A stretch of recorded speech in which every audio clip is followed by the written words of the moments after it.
I'm here do a little introducing again for our luncheon speaker.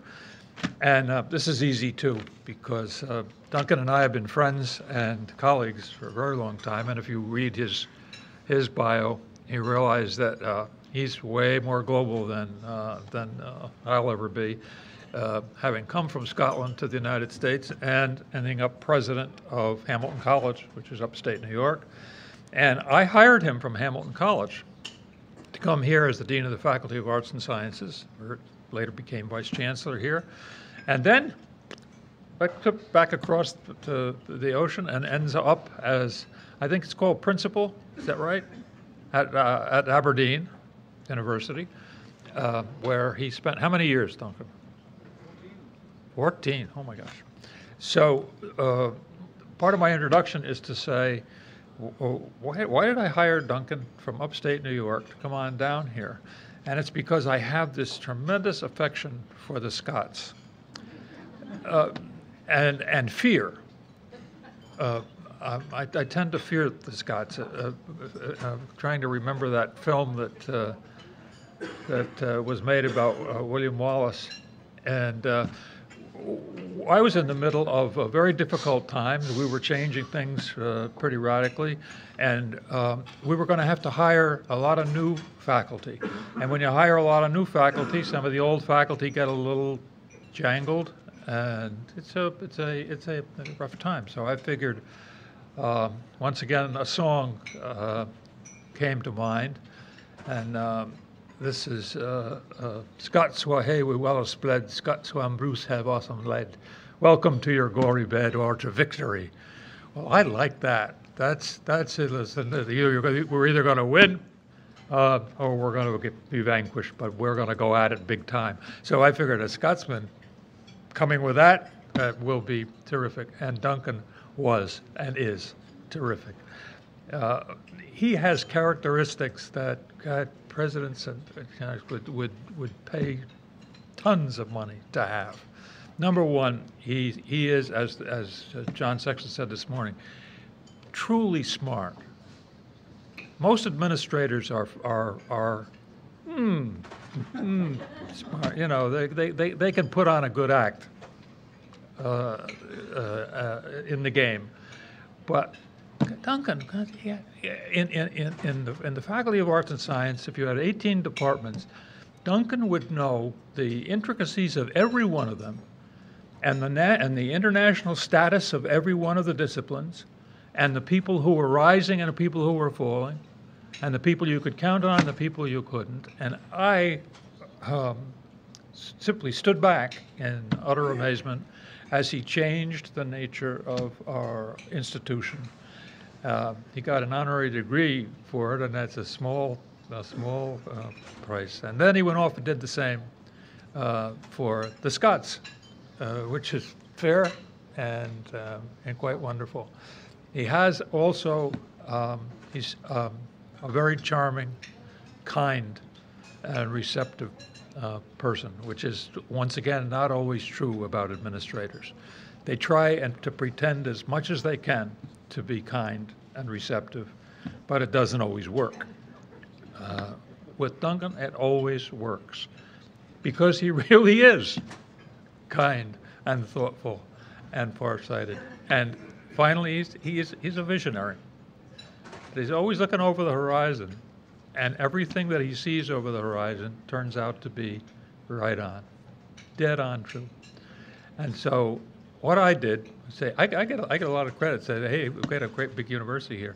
And so what I did was to get behind Duncan and follow him as fast and as furiously as I could, and then take a big bow. And I still do that. And so I'm going to take a bow and say, here's your luncheon speaker, Duncan Rice.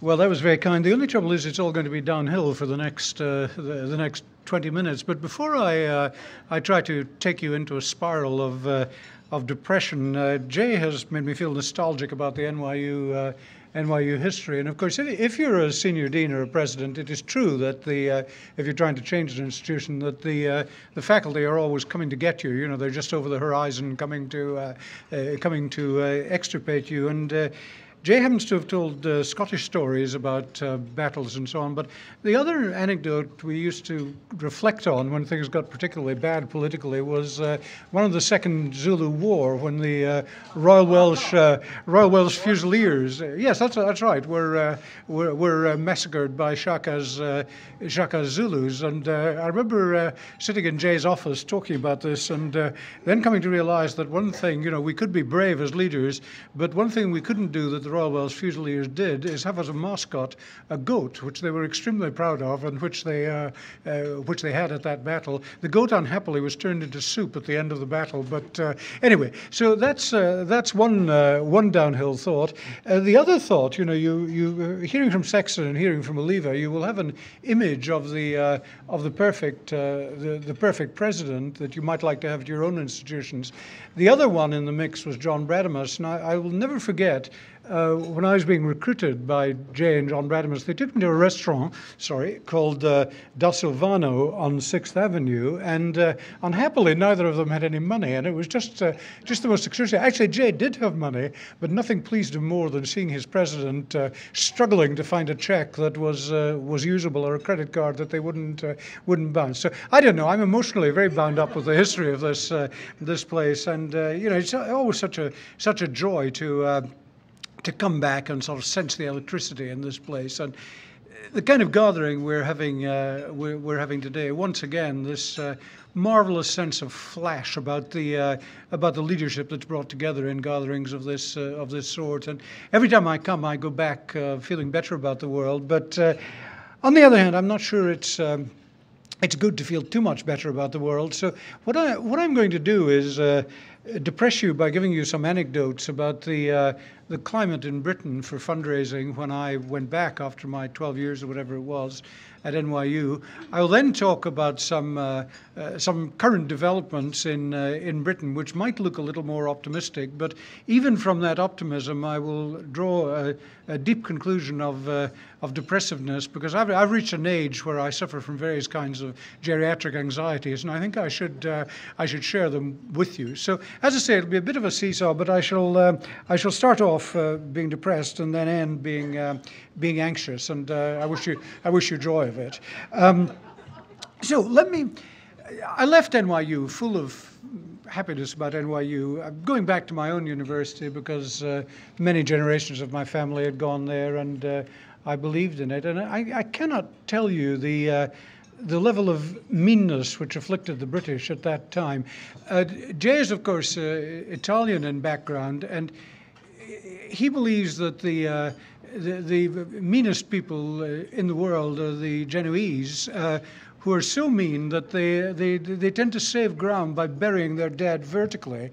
Those are the Genovese. People from Aberdeen, the Aberdonians, are considerably worse. I mean, I'm not going to go into any of the anecdotes, but I think that's one thing in which Scotland can compete seriously with the Italians.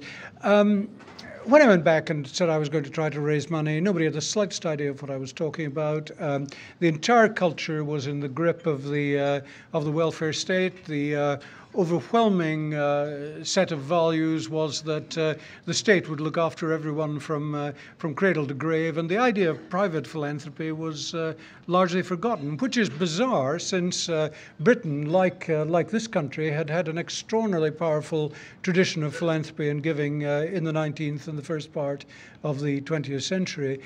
What I suggested, and I plucked the number out of the air, was a campaign for 150 million, and that seems a tiny, tiny figure in American terms, but people just thought that I had gone out of my tree on the whole thing.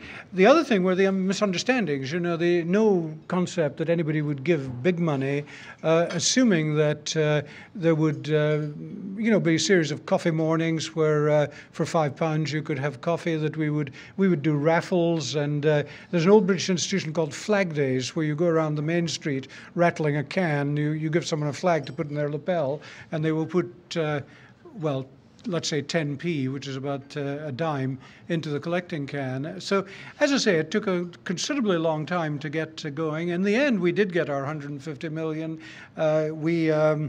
We're actually closer to 200 million at the moment. But I'll simply try to give you a sense of the atmosphere before the welfare state finally crashed by giving you one story which absolutely haunts me. And it's a story about someone who is a friend, and I'd known her for 2 or 3 years. There's a story I tell a lot because it depresses me so much.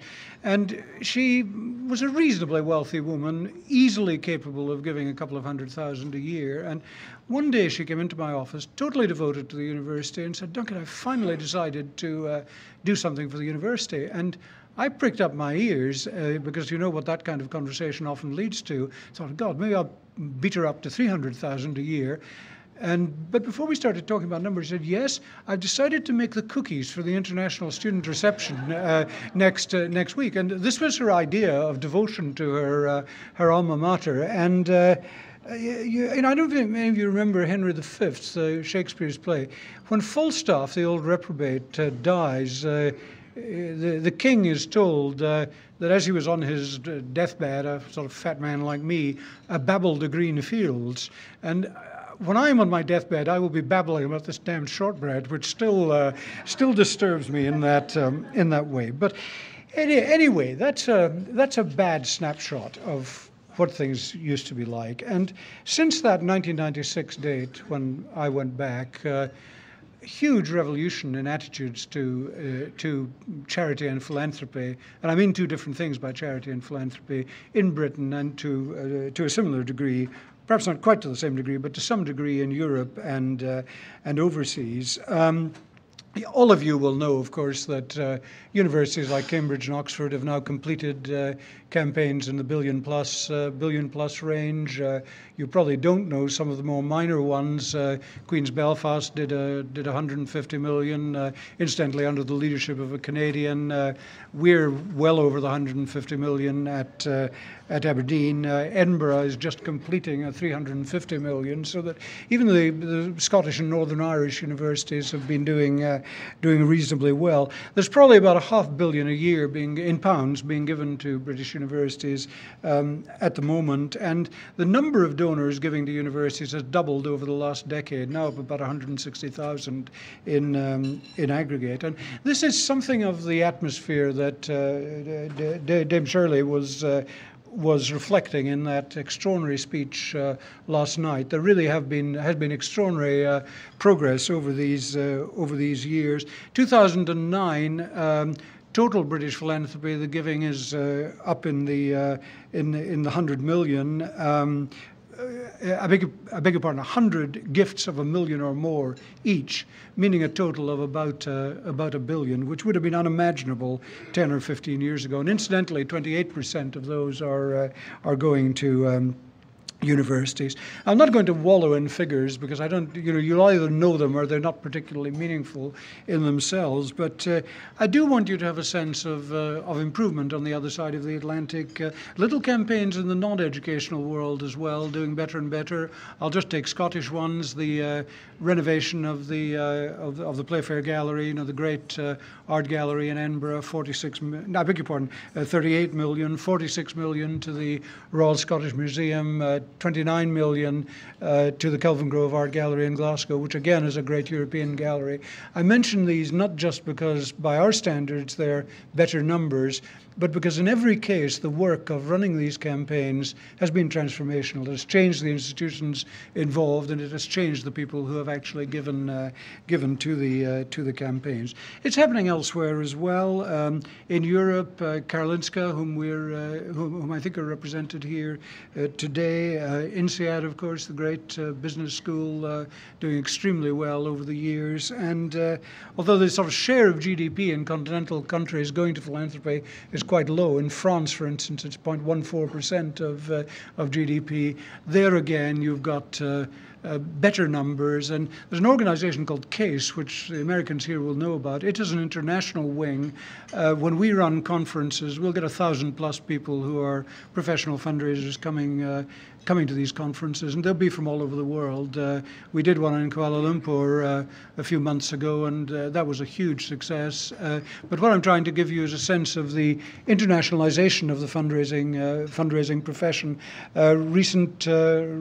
Recent things, actually very, very interesting. Warren Bebbington from Melbourne, which is an extraordinarily exciting university, now doing what, 46 million a year or something of that sort over there. And then in East Asia, Hong Kong getting its 100 million from KS Lee, National University of Singapore doing extraordinarily well, Mr. Ho giving to the Chinese University of Hong Kong. So that the point is, it's no longer merely American. You're also seeing professional fundraisers moving around in a purely physical sense. A woman called Cunningham from Oxford has just gone out to Melbourne to take over as head operative there. Somebody I used to work with at Scottish Opera has just taken over the job at the Chinese University in Hong Kong. Again, even here, as far south as Melbourne, as far north as Aberdeen and Karolinska, you're seeing a kind of globalization that would be unimaginable a number of years ago. Not perfect. I was doing a sort of free consultancy at one of the English civics the other last week, and they were complaining bitterly that their board wouldn't give, that the trustees were terribly interested in giving advice, but they thought that was their contribution, and they wouldn't do what Naomi thought was a good idea, that's to give money. I solved that with my board by telling them that we had to get complete giving capacity from the board to go to the Keck Foundation, which a number of you will be familiar with.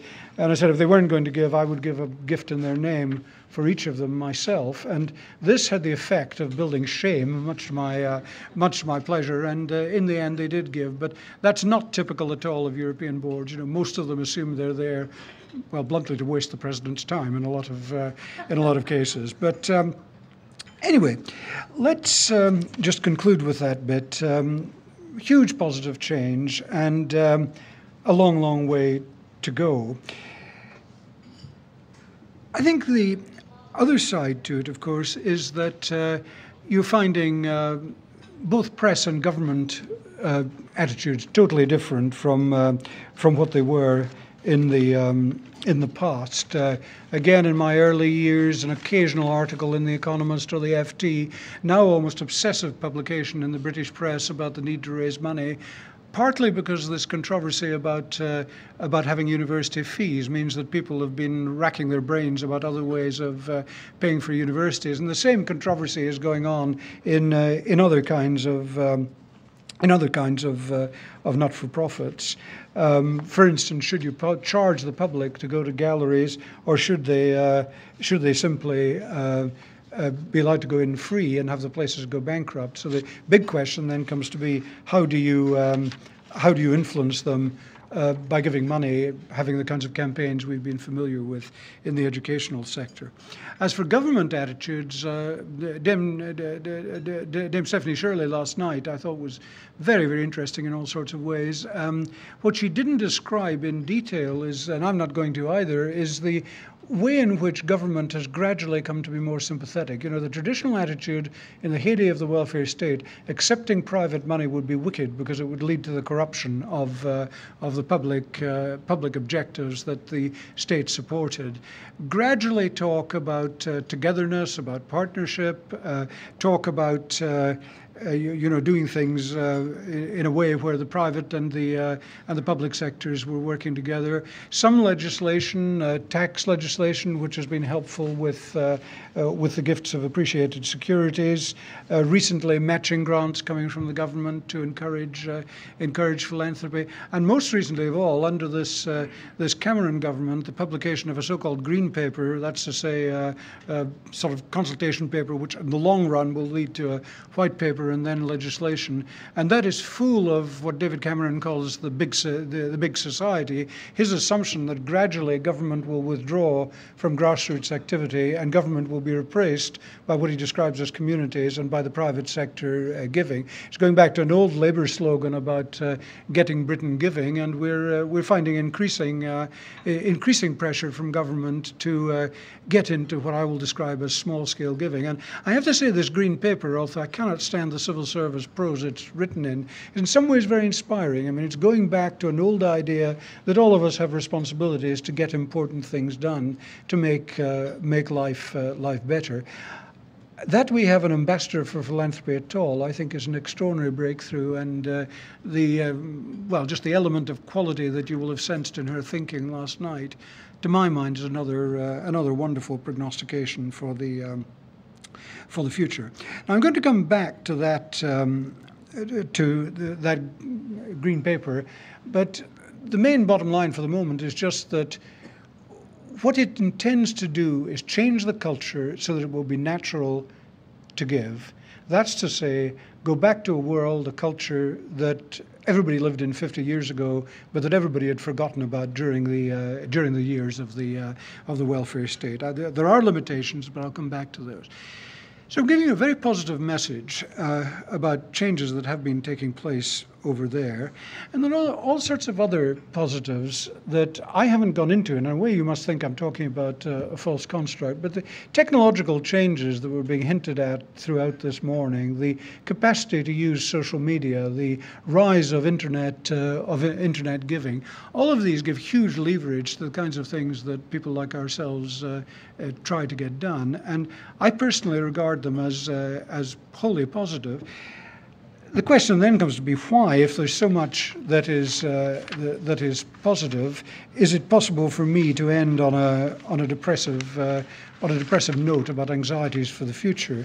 Now, this morning, both our speakers did get into this whole business of technical problems for the future of giving, largely thinking, Naomi, about this country.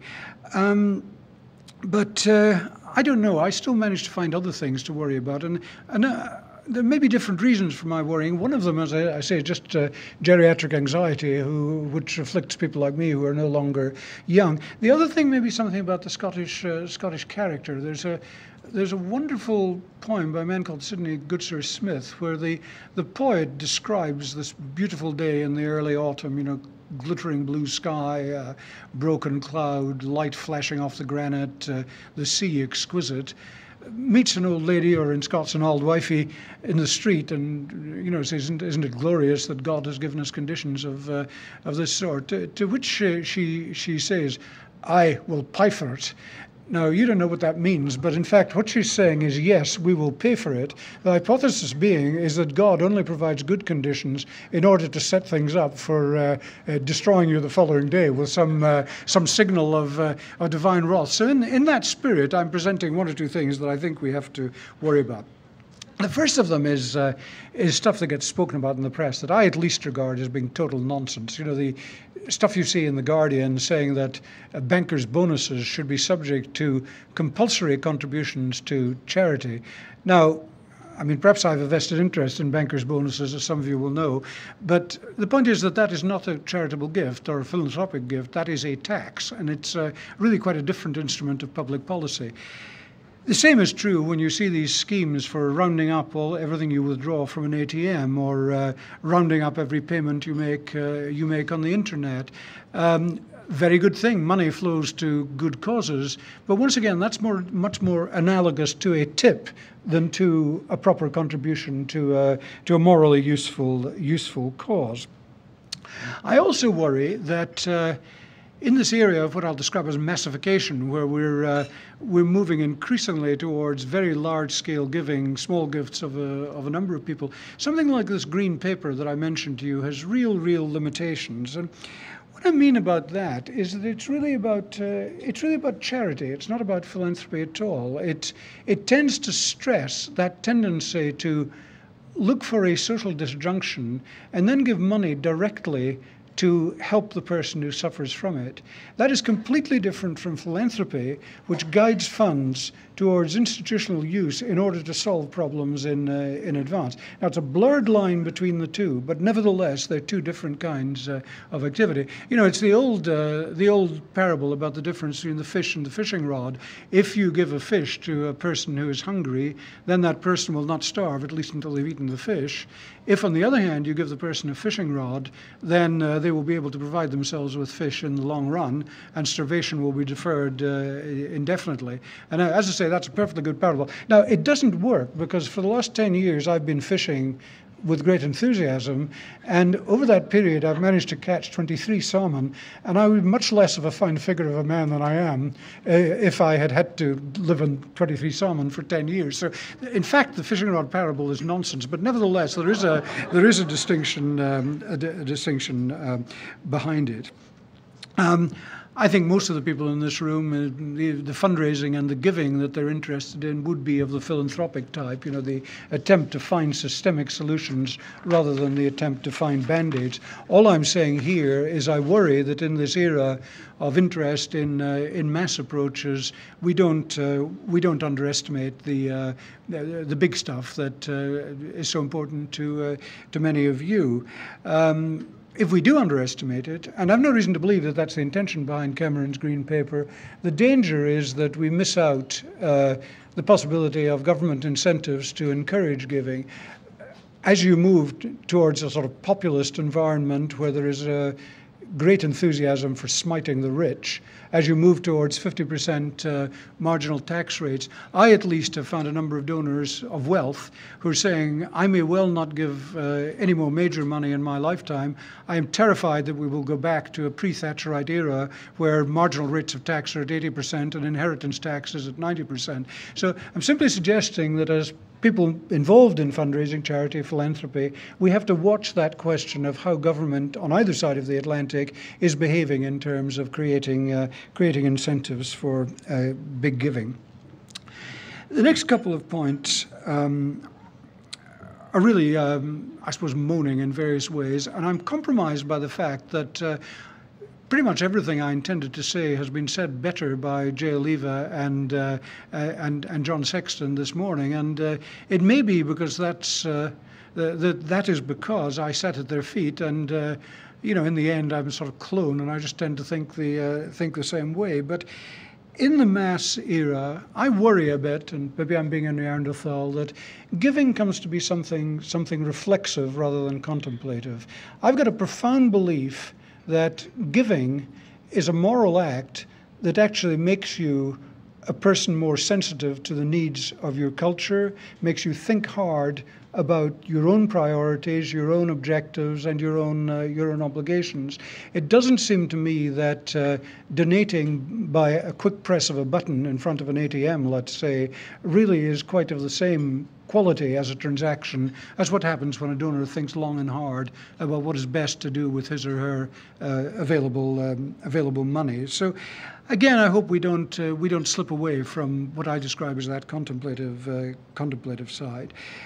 I hope above all, and here I'm obviously repeating Naomi and Stacey and others, mustn't lose the sense that giving is actually based on relationships. It's based on personal chemistries, it's based on discussions, analysis, mutual expression of enthusiasms, and maybe above all it's expressed in terms of storytelling. And I don't think that storytelling that John was talking about, or the defining of dreams that Jay was talking about, are in any way confined to educational institutions. Exactly the same happens in galleries, in theatres, in any organization which is working for the public good.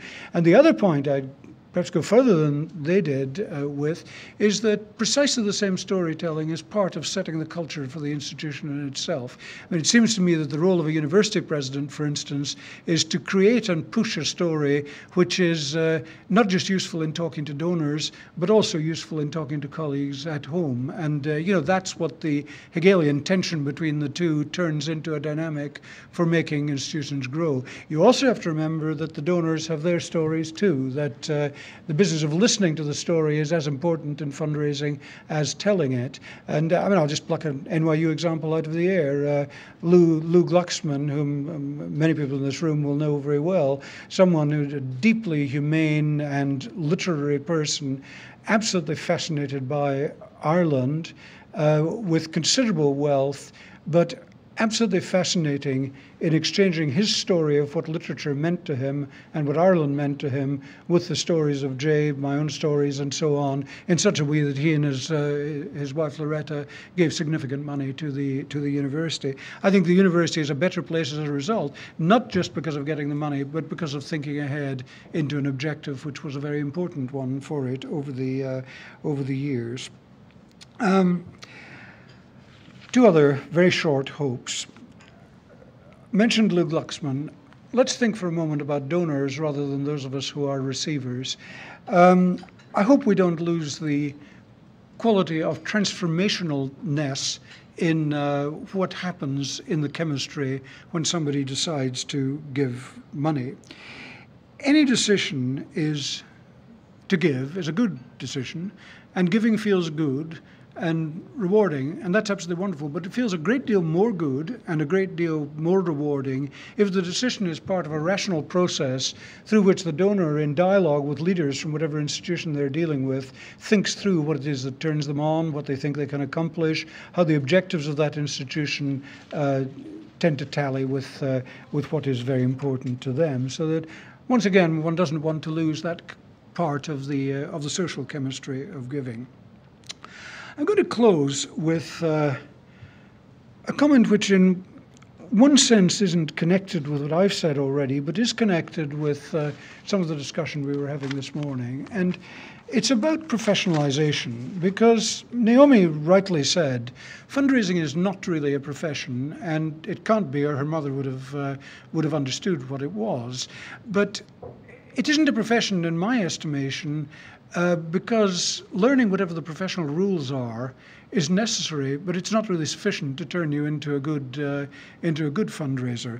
And I talk a lot at conferences for middle-ranking and young people who raise money as a way of life. Some of them ex-academics, some of them people who are just going into the profession as is. And they're enormously bright. They tend to know a lot about technique. They will know all about the new social media material. They know about giving online. They know about the correct things to do. They know all about the psychology of the perfect ask. They know about stewardship, and they're perfectly ready to put that into action. There's a tendency for them, however, to become obsessed with their own professional aptitude and with the technologies to which they have access, so that often you will find them staying in the office, sheltered from human contact, basically plotting so that the perfect crime will be possible at some later time. What that misses out is the importance of these people who are, as I say, intelligent and charming, actually getting out, meeting donors, forming relationships, charming them, and above all, telling the same story as the head of the institution, because professional fundraisers have to be quasi-intellectuals too. They have to know the story. They may not understand the details. I've raised a certain amount of money for oil and gas research in engineering and mathematics.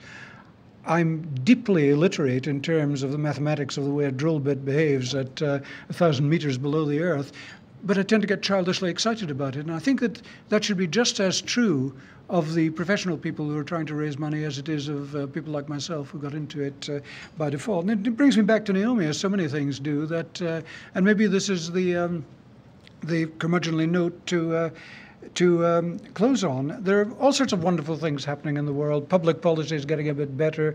The culture is improving, and there are marvelous technologies that are going to change our lives. But I just worry that unless we remember that it's really shoe leather and relationships with people that really matter, we're not going to make the progress we should. Now, I've made a great deal of progress. I've gone on for a long time and covered much more than I intended. So I think, Naomi, I shall stop.